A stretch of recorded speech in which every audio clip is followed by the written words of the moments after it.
ನಮಸ್ಕಾರ, ಇದು ರಿಪಬ್ಲಿಕ್ ಕನ್ನಡ. ನಾನು ಶ್ರೀಲಕ್ಷ್ಮಿ ರಾಜ್ಕುಮಾರ್. ಕರುನಾಡಿನಲ್ಲಿ ರಣ ಮಳೆಯ ಆರ್ಭಟಕ್ಕೆ ಜನ ತತ್ತರಿಸಿ ಹೋಗಿದ್ದಾರೆ.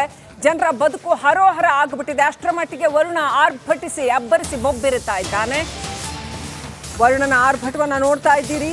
ವರುಣನ ಆರ್ಭಟಕ್ಕೆ ಜನ ತತ್ತರ. ರಣ ಮಳೆಗೆ ಜನರ ಬದುಕು ಹರೋಹರ. ಮನೆಗಳಿಗೆ ನುಗ್ಗಿದೆ ನೀರು, ಬೀದಿಗೆ ಬಿದ್ದಿದೆ ಬದುಕು. ಹೆಂಗಾಗ್ಬಿಟ್ಟಿದೆ ಅಂದ್ರೆ ಸೇತುವೆಗಳು ಜಲಾವೃತವಾಗಿದೆ. ವಾಹನ ಸವಾರರು ಪರದಾಡ್ತಾ ಇದ್ದಾರೆ. ಎಷ್ಟೋ ಕಡೆ ಸಂಪರ್ಕನೇ ಇಲ್ಲ, ಹಂಗಾಗ್ಬಿಟ್ಟಿದೆ. ರಸ್ತೆಗಳು ಕೊಚ್ಕೊಂಡೋಗಿದ್ದಾವೆ. ಜಿಲ್ಲೆಯಿಂದ ರಿಪಬ್ಲಿಕ್ ಕನ್ನಡ ಗ್ರೌಂಡ್ ರಿಪೋರ್ಟ್ ಕೊಡ್ತಾ ಇದೆ. ಯಾವ್ಯಾವ ಜಿಲ್ಲೆಯಲ್ಲಿ ಏನೇನು ಅವಸ್ಥೆ ಆಗಿದೆ, ರಿಪಬ್ಲಿಕ್ ಕನ್ನಡ ಇಂಚಿಂಚು ಮಾಹಿತಿಯನ್ನ ನಿಮ್ಮ ಮುಂದೆ ತರ್ತಾ ಇದೆ ವೀಕ್ಷಕರೇ.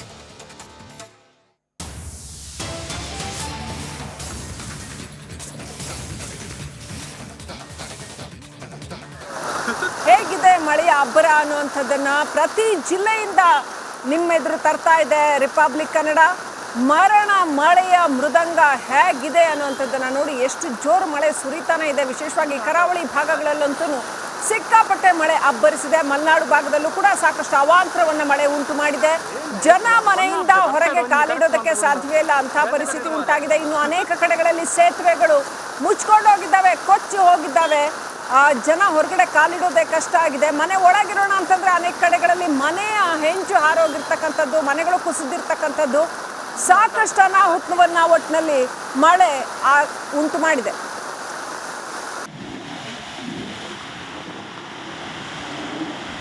ಕಡಲು ಕೂಡ ಉಕ್ಕುಕ್ಕಿ ಅಬ್ಬರಿಸ್ತಾ ಇದೆ. ಮಳೆಯ ಅಬ್ಬರಕ್ಕೆ ಸಮುದ್ರದಲ್ಲೂ ಕೂಡ ಭರ್ಜರಿ ಅಲೆಗಳು ಬರ್ತಾ ಇದ್ದಾವೆ. ರಕ್ಕಸ ಅಲೆಗಳು ಬರ್ತಾ ಇರುವಂಥದ್ದು.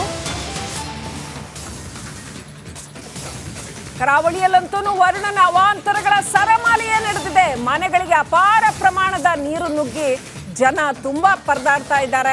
ನಿರಂತರ ಮಳೆಗೆ ಕರಾವಳಿಯ ಜನರು ಬೆಚ್ಚಿ ಬಿದ್ದಿದ್ದಾರೆ.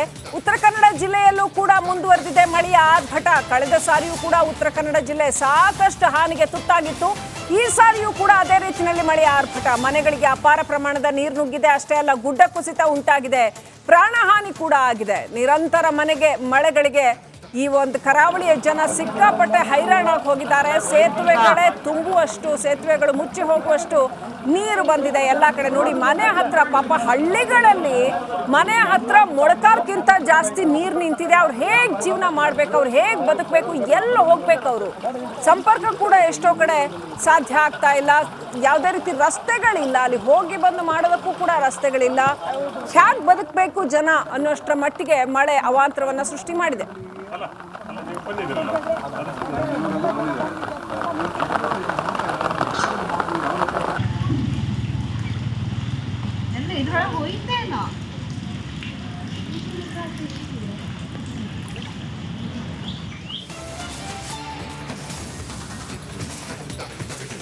ಮಂಗಳೂರಿನಲ್ಲೂ ಕೂಡ ಭಾರಿ ರಣಮಳೆಗೆ ಮನೆಯ ಹೆಂಚು ಹಾರಿ ಹೋಗಿರ್ತಕ್ಕಂಥದ್ದು, ಶೀಟ್ಗಳು ಹಾರಿ ಹೋಗಿರ್ತಕ್ಕಂಥದ್ದು.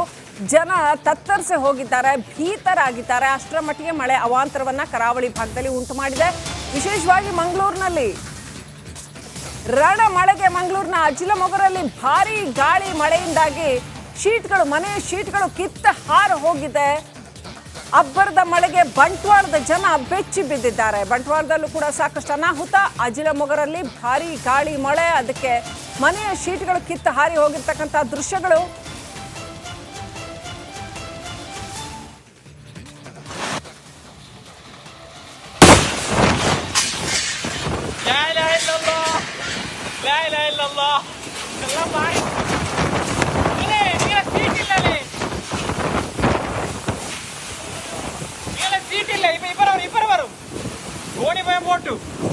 ದೃಶ್ಯಗಳಲ್ಲಿ ನೋಡ್ತಾ ಇದ್ದೀರಿ.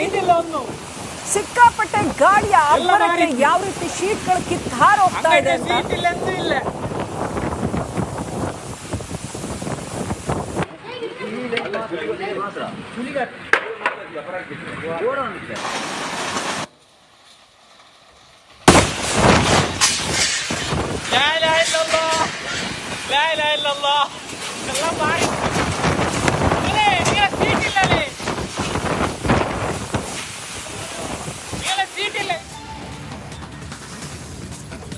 ಮಳೆಯ ಅವಾಂತರಕ್ಕೆ ಕೊಲ್ಲೂರು ಭಾಗದಲ್ಲಿ ಸಿಕ್ಕಾಪಟ್ಟೆ ಗುಡ್ಡ ಕುಸಿತ ಉಂಟಾಗಿದೆ. ಈ ಗುಡ್ಡ ಕುಸಿತದಿಂದಾಗಿ ಪ್ರಾಣಹಾನಿ ಕೂಡ ಸಂಭವಿಸಿದೆ. ಅಂಬಾ ಅನ್ನುವಂತ ಮಹಿಳೆ ಮೃತಪಟ್ಟಿದ್ದಾರೆ. ಆ ಸ್ಥಳದಿಂದ ಗ್ರೌಂಡ್ ರಿಪೋರ್ಟ್ ಮಾಡ್ತಾ ಇದೆ ನಿಮ್ಮ ರಿಪಬ್ಲಿಕ್ ಕನ್ನಡ. ಜನಪರ ಕಾಳಜಿಯಿಂದಾಗಿ ಕೊಲ್ಲೂರಿನಲ್ಲಿ ಗುಡ್ಡ ಕುಸಿತದಿಂದಾಗಿ ಮಹಿಳೆಯೊಬ್ಬರು ಮೃತಪಟ್ಟಿದ್ದಾರೆ. ಮನೆ ಕೆಲಸ ಮಾಡ್ತಾ ಇದ್ದಂತಹ ಅಂಬಾ ಅನ್ನುವಂತಹ ಮಹಿಳೆ. ರಿಪಬ್ಲಿಕ್ ಕನ್ನಡದಲ್ಲಿ ಅಂಬಾ ಕುಟುಂಬದ ಕಣ್ಣೀರ ಕಥೆ. ಪಾಪ ಅವ್ರಿಗೆ ಹೇಗೆ ಬದುಕಬೇಕು? ಅಂಬಾ ಸಾವು ಈಗ ಮನೆಯವರಿಗೆ ಒಂದ್ ರೀತಿ ಸಿಡಿಲು ಬಡ್ದಂತಾಗ್ಬಿಟ್ಟಿದೆ. ರಿಪಬ್ಲಿಕ್ ಕನ್ನಡದ ಮುಂದೆ ಬಿಕ್ಕಿ ಬಿಕ್ಕಿ ಅಳ್ತಾ ಇದ್ದಾರೆ ಅಂಬಾ ಕುಟುಂಬ. ನೊಂದವರ ಧ್ವನಿ ಆಗ್ತಾ ಇದೆ ನಿಮ್ಮ ರಿಪಬ್ಲಿಕ್ ಕನ್ನಡ.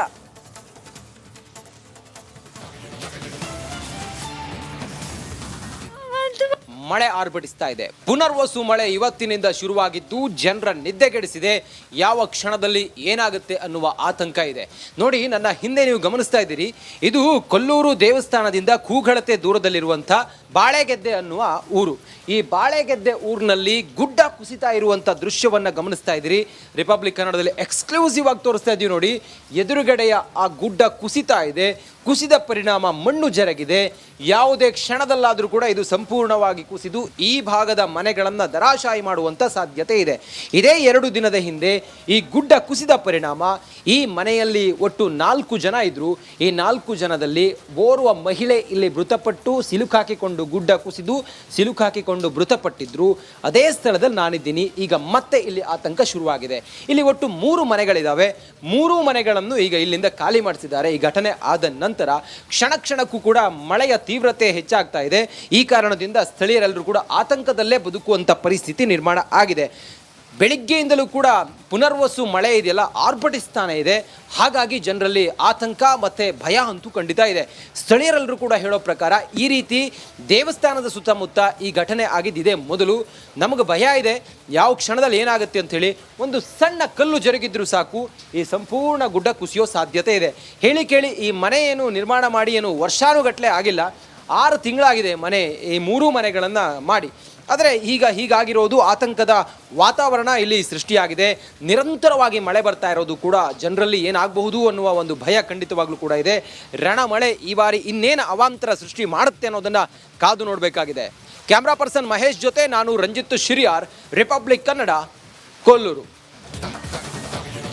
ಗುಡ್ಡ ಕುಸಿತದಿಂದಾಗಿ ಆಗಿರ್ತಕ್ಕಂಥ ಅನಾಹುತ ಏನಿದೆಯಲ್ಲ, ಆ ಕುಟುಂಬದ ನೋವೇನಿದೆ ಆ ಕುಟುಂಬಕ್ಕೆ ಗೊತ್ತು. ಯಾಕಂತಂದ್ರೆ ಜೀವ ಕಳ್ಕೊಂಡಿದೆ ಆ ಕುಟುಂಬ. ಹಾಗಾಗಿ ಮುಂದೆ ಬದುಕೋದು ಹೇಗೆ ಅನ್ನುವಂಥ ಪರಿಸ್ಥಿತಿನಲ್ಲಿದೆ.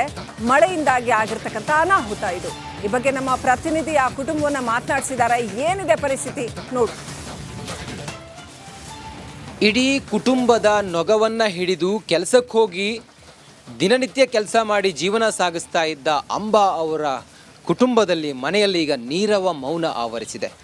ಕುಟುಂಬಸ್ಥರೆಲ್ಲ ಮನೆಗೆ ಬರ್ತಾ ಇದ್ದಾರೆ, ಕಣ್ಣೀರು ಒರೆಸ್ತಾ ಇದ್ದಾರೆ. ಎಷ್ಟೇ ಹೇಳಿದರೂ ಕೂಡ ಇಡೀ ಮನೆಗೆ ಆಧಾರ ಆಗಿದ್ದಂಥ ಅಂಬಾ ಅವ್ರನ್ನ ಕಳೆದುಕೊಂಡು ಅವರ ಇಡೀ ಫ್ಯಾಮಿಲಿ ಇವತ್ತು ಕಣ್ಣೀರಲ್ಲಿ ಕೈ ತೊಳಿತಾ ಇದೆ. ಈ ಆಗಿರುವಂಥ ದುರಂತ, ಘನಘೋರ ದುರಂತ ಅವರ ಮನೆಯವರಿಗೆ ಒಂದು ಬರ ಸಿಡಿಲು ಬಡಿದಂಗೆ ಆಗಿದೆ. ಘಟನೆ ಬಗ್ಗೆ ಅವ್ರ ಮನೆಯವರಿದ್ದಾರೆ, ಅವ್ರನ್ನ ಮಾತಾಡಿಸ್ತೀನಿ. ಅಮ್ಮ, ತಮ್ಮ ಹೆಸರು? ಅಂಬಾ ಅವರ ತಾಯಿಯೇ ಇವರು? ಯಾವಾಗಾಯ್ತಾ ಇದು? ಅವ್ರು ಮಾತಾಡ್ಲಿಕ್ಕಾಗಲ್ಲ, ಅವ್ರ ಜೊತೆ ಇರೋರು ಮಾತಾಡಿಸ್ತೀನಿ. ಸರ್ ಹೇಳಿ, ಇದು ಘಟನೆ ಯಾವಾಗಾಯ್ತು ಮತ್ತು ಘಟನೆ ಆದಾಗ ತಾವು ಎಲ್ಲಿದ್ರಿ? ನಾನು ಮನೇಲೇ ಇದ್ದೆ. ಕೆಲಸ ಮಾಡೋಕ್ಕಾಗಲ್ಲ, ಕೊಲ್ಲೂರಿಗೆ ನಡ್ಕೊಂಡು ಹೋಗೋಕ್ಕಾಗಲ್ಲ. ಹೋಗ್ಬೇಕಾದ್ರೆ ಎಲ್ಲಿ ವಾರಕ್ಕಾರು ಹೋಗ್ಬೇಕಾದ್ರೆ ರಿಕ್ಷಾ ಮಾಡ್ಕೊಂಡು ಹೋಗ್ಬೇಕು. ಹೋಗೋಕ್ಕಾಗ್ತಿಲ್ಲ, ಬರೋಕ್ಕೂ ಆಗ್ತಿಲ್ಲ. ಅವಳು ದುಡ್ದು ತಂದು ಹಾಕ್ತಾಯಿದ್ದ. ಹೌದು, ನನಗೂ ತಾಯಿಗೆ ಮಗನಿಗೆ ಆಗ್ತಾಯಿದ್ಲು. ಅಂಬಾ ಅವರಿಗೆ ಎಷ್ಟು ಜನ ಮಕ್ಕಳು? ಅವರಿಗೆ 3 ಜನ ಮಕ್ಕಳು. ತಾವು ಅಂಬಾ ಅವ್ರಿಗೆ ಏನಾಗಬೇಕು? ಯಾರು? ನಾನು ಗಂಡ ಆಗಬೇಕು. ಅಂಬಾ ಅವರ ಪತಿ ಇವರು. ತಮ್ಮ ಹೆಸರು? ಪುಟ್ಟು ಅಂತೇಳಿ. ತಾವು ಕೆಲಸ ಮಾಡ್ತೀರಾ? ಮಾಡ್ಲಿಕ್ಕಾಗಲ್ಲ, 7 ವರ್ಷ ಆಯ್ತು ಮನೆಯಲ್ಲೇ ಕೂತ್ಕೊಂಡಿರೋದು. ಹೌದು, ಗಂಟೆ ಒಂದು ನೋಡೋದು, ಬಿಡೋದು, ಕಟ್ಟೋದು ಅಷ್ಟೇ. ಹೌದು, ಮತ್ತೆ ಎಂತ ಮಾಡೋದು. ಅಂಬಾ ಅವರು ಇಡೀ ನಿಮ್ಮ ಕುಟುಂಬಕ್ಕೆ ಆಧಾರ ಆಗಿದ್ದೆ ಅಂಬಾ ಅವರು. ಹೌದು, ನನಗೆ ಕೆಲಸ ಮಾಡ್ತಾಯಿದ್ರು. ಕೆಲಸ ಮಾಡ್ಕೊಬಂದು ನಮ್ಗೆ ಹೊಟ್ಟೆ ಹೊರಿತಾ ಇದ್ರು. ಗಂಜಿ ಮಾಡಿ ಹಾಕೋದು, ಬೆಳಗ್ಗೆ ಮಾಡಿಕೊಂಡು ಹೋಗ್ಬೋದು. ಹೌದು, ಇಲ್ಲಾಂದ್ರೆ ಇವ್ರಿಗೆ ಹತ್ತಲು ನಮ್ಗೆ ಅಡುಗೆ ಮಾಡೋದು ಗೊತ್ತಿಲ್ಲ. ಹಾಗೆ ಮಾಡ್ತಾ ಇದ್ಲು. ಹೌದು. ಈ ಘಟನೆ ಆಯ್ತಲ್ಲ, ವಿಶ್ವನಾಥ್ ಅಡಿಗರ ಮನೆಗೆ ಯಾವಾಗಲೂ ಕೆಲಸಕ್ಕೆ ಹೋಗ್ತಾ ಇದ್ರು ಅಂಬಾ ಅವರು? ಅವರು ಬೇಸಿಗೆಲ್ಲ ಹೋಗ್ತಾ ಇದ್ರು. ಮೊನ್ನೆಗೆ ಮಳೆ ಬಂತಲ್ಲ, ಹೇಳಿ ಕೆಲಸರು ಹೋಗಿಲ್ಲ ಕೆಲಸಕ್ಕೆ. ಊಟ ಮಾಡಿ ತಟ್ಟೆ ತೊಳಿಲಿಕ್ಕೆ ಹೋದಲ್ಲಿ ಆದರೆ ಕುಸಿತು ಅವ್ರ ಗೋಡೆ ಹತ್ರನೇ ಬಂದು ಇವಳು ಅಡಿ ಆದಿಲ್ಲ. ಹೌದು. ಓಕೆ, ಅಲ್ಲಿ ಆ ಗುಡ್ಡ ನೋಡಿದಾಗ ಯಾವ ಸಮಯದಲ್ಲಾದರೂ ಕುಸಿಯುವಂಥ ಸಂದರ್ಭ ಇತ್ತದು, ಆ ಸೂಕ್ಷ್ಮ ಗೊತ್ತಾಗಿಲ್ವ ಅವರಿಗೆ ಅಂತ? ಅವ್ರಿಗಂದ್ರೆ ಇಷ್ಟು ಬೇಗ ಬರುತ್ತೆ ಅಂತೇಳಿ ಯಾರಿಗೆ ಗೊತ್ತು? ಅವ್ರಿಗೆ ಭಟ್ರಿಗೆಲ್ಲ ಗೊತ್ತಿದೆ ಅಂತ, ಮಳೆಗಾಲ ವರ್ಷಕ್ಕೂ ಬೀಳುತ್ತೆ ಅಂತೇಳಿ. ಹೌದು. ಆದರೆ ಏನು ಒರಿಯದ ಪಾಪ ಕೆಲಸಕ್ಕೆ ಹೋದವರು ಹೆಣವಾಗಿ ಮನೆಗೆ ಬಂದಾಗ ತಮಗೆ ಎಷ್ಟು ಶಾಕ್ ಆಯಿತು ಸರ್? ಹೌದು ಸರ್, ಆಯಿತು, ಎಂತ ಮಾಡೋದು, ಸೋಕಾಯ್ತು. ಅಷ್ಟೆಲ್ಲ ಬಿದ್ದುದ ಹಾರೆಯಿಂದ ಎಳ್ದ ಅವರೇ ಆಂಬ್ಯುಲೆನ್ಸ್ ಮಾಡ್ಕೊಂಡು ಕುಂದಾಪುರ ತಗೊಂಡು ಸೇರ್ತಾರೆ. ಕಡೆಗೆ ನಮಗೆಲ್ಲ ಹೇಳ್ರಿ, ಕಡೆಗೆ ಗಾಡಿ ಎಲ್ಲ ತಗೊಂಡು ನಾವು 5 ಗಂಟೆಗೆ ಹೋಗಿತ್ತು ನೋಡುವವರೆಗೆ ಇಲ್ಲ. ಅದೇ ನಮ್ಗೆ ಆಗಿಲ್ಲ, ಇದಿತ್ತು ಇನ್ನು ಮತ್ತೆ ಬಂತ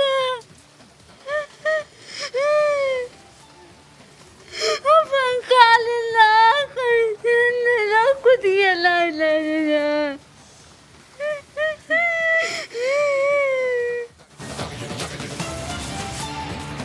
ಉಡುಪಿಯ ಉಪ್ಪಂದದಲ್ಲಿ ದೇವಸ್ಥಾನವೇ ಮುಳುಗಡೆ ಆಗಿದೆ. ಅಷ್ಟರ ಮಟ್ಟಿಗೆ ಪ್ರವಾಹ ಪರಿಸ್ಥಿತಿ ಉಂಟಾಗಿದೆ. ಶೇಂಗಾ, ಭತ್ತ ಬೆಳೆಗಳು ಕೂಡ ನೀರಿನಲ್ಲಿ ಸಂಪೂರ್ಣವಾಗಿ ಮುಳುಗಿಬಿಟ್ಟಿದೆ. ಅಷ್ಟರ ಮಟ್ಟಿಗೆ ಪ್ರವಾಹದ ಪರಿಸ್ಥಿತಿ ಉಂಟಾಗಿದೆ. ಹಲವು ಮನೆಗಳು ಕೂಡ ನೀರಿನಲ್ಲಿ ಮುಳುಗಿದೆ.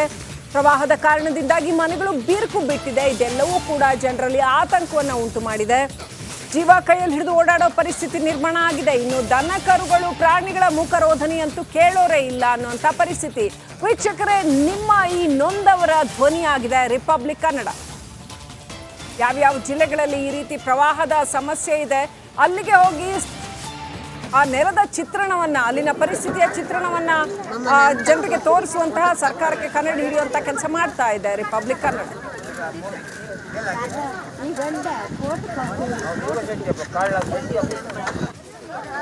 ಬರ್ತಿದ್ಯಾ? ಇಲ್ಲಲ್ಲ, ಈಗ ನಾನು ಹಿಂಗೆ ಕೊಡ್ತಾ ಇದ್ದೀನಿ ವಿಜುವಲ್ಲು, ಆಮೇಲೆ ಲೈವ್ ಇರುತ್ತೆ.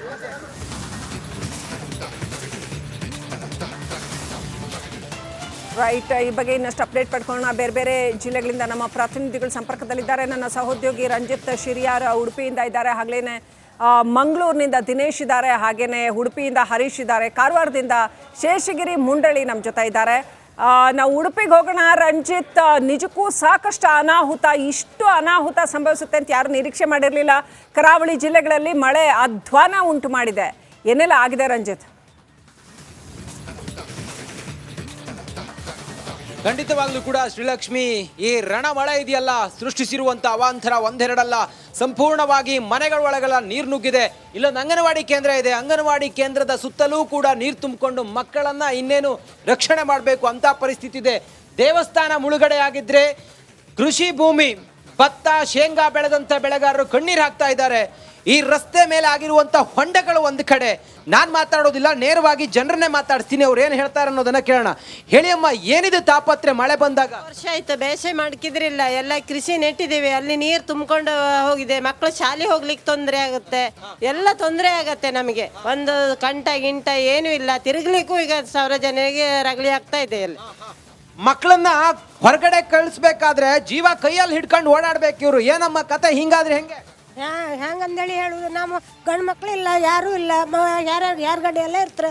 ನಮ್ಗೆ ಮಕ್ಳು ಜೀವಕ್ಕೆ ಮಟ್ಟೆ ಕಟ್ಕೊಂಡ್ಕಲ್ಲ, ಎಲ್ಲಿ ಬರ್ತಾರ ಅಂದೇಳಿ ಕಳಿಕ ಬರ್ಕ ಹೋಯ್. ನಮ್ಮ ಹತ್ರ ಎಲ್ಲ ಹಳಿಯರ ಹತ್ರ ಎಲ್ಲ ಇಲ್ಲ, ಮಾಡೋಕತ್ತಿಲ್ಲ, ಬಚ್ಚುಕತ್ತಿಲ್ಲ. ಯಾರಿಗಾದ್ರು ಇದ್ರ ಬಗ್ಗೆ ಗಮನಕ್ಕೆ ತಂದಿದ್ರಾ? ಯಾರಾದ್ರೂ ಬಂದಿದ್ರಾ? ಪುಟ ಸ್ಕೂಲ್ಗೆ ಹೋಗ್ಲಿಕ್ಕೆ ಆಗತ್ತಾ ನಿಂಗೆ? ಆಗಲ್ಲ. ಯಾಕಾಗಲ್ಲ? ಯಾಕಂದ್ರೆ ತುಂಬುತ್ತೆ ನೀರ, ಯಾಕಂದ್ರೆ ಶಾಲೆಗೆಲ್ಲ ನೀರು ತುಂಬುತ್ತೆ, ಅದಕ್ಕೆ ಹೋಗಕ್ಕಾಗ್ತಿಲ್ಲ. ಈಗ ಅಮ್ಮ ಹೆಂಗೆ, ಎಳೆಯವರಿದ್ದಾರೆ, ವೃದ್ಧರಿದ್ದಾರೆ, ಇಲ್ಲಿ ಬಂದ್ರೆ ಜೀವ ಕೈಯಲ್ಲಿ ಹಿಡ್ಕೊಂಡು ಓಡಾಡ್ಬೇಕು. ಹೀಗಾದ್ರೆ ನಮ್ಮ ಪರಿಸ್ಥಿತಿ ಹೆಂಗೆ, ಜೀವನ ನಡೆಸೋದು ಹೆಂಗೆ? ನಮಗೆ 5 ವರ್ಷದ ದಿವಸ ಆಯ್ತು, ಬೆಳೆ ಇಲ್ಲ, ನೆಲಗಡ್ಲಿ ಬೆಳೆ ಇಲ್ಲ, ದನಕರಿಗೆ ಹುಲ್ಲಿಲ್ಲ, ಹಳೆ ಮಳೆಯವರಿಗೆ ತಿರುಗಾಡೋಕ್ಕೂ ಒಂದು ಹೋಪಂಗಿಲ್ಲ, ರಸ್ತೆ ಅಂದ್ರೂ ಸರಿ ಇಲ್ಲ. ನಾವು ಮನೆ ಕೂತ್ಕೊಂಡು ಏನು ಮಾಡೋದು? ಮನೆಯೆಲ್ಲ ಕುಸಿದಿದೆ ಅಂತ ಆ ಕಡೆ, ಹೌದಾ? ಮನೆ ಕುಸ್ತಿತ್ತು. ಮುಂದ್ಗಡೆ ಬನ್ನಿ. ಈಗ ಹೆಂಗೀಗ ಯಾರಾದ್ರೂ ಬಂದು ಸ್ಥಳೀಯ ಶಾಸಕರಾಗಿರ್ಬೋದು ಅಥವಾ ಜಿಲ್ಲಾಧಿಕಾರಿಗಳಿಗಾಗಿರ್ಬೋದು ಅಥವಾ ಸಂಬಂಧಪಟ್ಟವ್ರು ಯಾರಾದ್ರೂ ಬಂದು ತಮ್ಮನ್ನು ಮಾತಾಡ್ಸಿದಾರ, ಏನಾದ್ರು ಹೇಳಿದಾರ? ಯಾರು ಮಾತಾಡ್ಸ್ತಾರಿಲ್ಲ ನಮ್ಗೆ. ನಾವು ಎಷ್ಟು ಸರಿಗೆ ಐತೇನು ಹೇಳದ್ ಅವ್ರಿಗೆ. ರಾತ್ರಿ ಮಳೆ ನೀರು ನುಗ್ಗಿದ್ರೆ ಏನ್ ಮಾಡ್ತೀರಿ? ಎಲ್ಲಿಗೆ ಒಪ್ಪದು? ದೋಣಿ ಬರ್ ದೋಣಿ ಬತ್ತಿಲ್ಲ ಎಂತದು ಬತ್ತಿಲ್ಲ ಇಲ್ಲೇ ಕೂಕೊಂಡು ಇಲ್ಲೇ ಜೀವ ಬಿಡ್ಕು ಹಾ ಮತ್ತೆ ಎಂತ ಮಾಡೋದು ಏನ್ ಹೇಳ್ತೀರಿ? ಏನ್ ಮಾಡಿದ್ರೆ ಇದು ಸರಿ ಹೋಗ್ಲಿಕ್ಕೆ ಅವಕಾಶ ಇದೆ? ಇದೆಲ್ಲ ಮಾಡಿ ಕೊಟ್ರೆ ರೋಡಿನ ಮಕ್ಕಳಿಗೆ ಸ್ಕೂಲಿಗೆ ಹೋಗೋಕೆ ಆ ಕಡೆ ಹೋಗೋಕೆ ದನ ಕರಿಗೆ ಹುಲ್ಲೆಲ್ಲ Okay. ಬೇಕು ನಮ್ಗೆ. ಅದೇ ಬೇಸಾಯ ಮಾಡ್ಲಿಕ್ಕೆ ಆಗುದಿಲ್ಲ, ನೆಟ್ಟಿದ್ ಬೇಸಾಯ All right. ಹೋಗಿದೆ ಈಗ. ನಮ್ಗೆ ಅದಕ್ಕೆ ಏನಾದ್ರು ಪರಿಹಾರ ಕೊಡ್ಬೇಕು. ಪರಿಹಾರ ಕೊಡ್ಬೇಕು, ಹೌದಾ? ಸ್ಕೂಲ್ಗೆ ಹೋಗೋದಕ್ಕೆ ಮಾಡ್ಕೊಡ್ಬೇಕು ದಾರಿ, ಹೌದಾ? ಏನು? All right. ನೋಡಿ ಶ್ರೀಲಕ್ಷ್ಮಿ, ಇದು ಇಲ್ಲಿನ ಪರಿಸ್ಥಿತಿ. ಇವರ ಮಾಡಿ ಕೊಡ್ಬೇಕು. ನೋಡ್ತಾ ಇದ್ರೆ ಬಹಳ ಬೇಸರ ಆಗತ್ತೆ. ಮಳೆ ನಿರಂತರವಾಗಿ ಸುರಿತಾ ಇದೆ. ಯಾವ ಕ್ಷಣದಲ್ಲಿ ಏನ್ ಬೇಕಾದ್ರೂ ಆಗ್ಬೋದು ಶ್ರೀಲಕ್ಷ್ಮಿ. Right, thank you.